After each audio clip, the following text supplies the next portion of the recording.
चित्तानि नाहम् न च श्रोत्रजिह्वे न च घ्राणनेत्रे न च व्योमभूमि न तेजो न वायु चिदानन्दरूप शिवोऽहं शिवोऽहम् न च प्राणसंज्ञो न वै पञ्चवायु न वा सत्त्वधातु न वा पञ्चकोश न वा पाणिपादं न चोपस्थपायु चिदानन्दरूप शिवोऽहं शिवोऽहम् न मे द्वेषरागो न मे लोभमोहः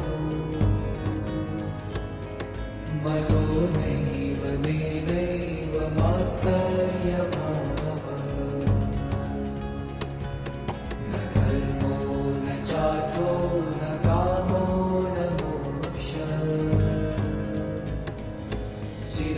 चिदानन्दरूप शिवोऽहं शिवोऽहम् न पुण्यं न पापं न सौख्यं न दुःखम् न मन्त्रो न तीर्थं न वेदा न यज्ञा अहं भोजनं नैव भोजं न भोक्ता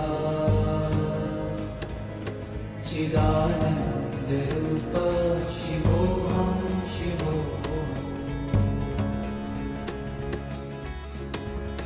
न मृत्युर्न शङ्का न मे जातिभेद पिता नैव मे नैव माता न जन्म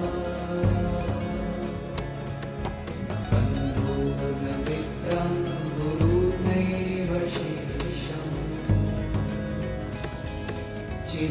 चिदानन्दरूप शिवोऽहं शिवोऽहम् अहं निर्विकल्पो निराकाररूपो विभुत्वा च सर्वत्र सर्वेन्द्रियाणाम् न चासङ्गतं नैव मुक्तिर्न मेय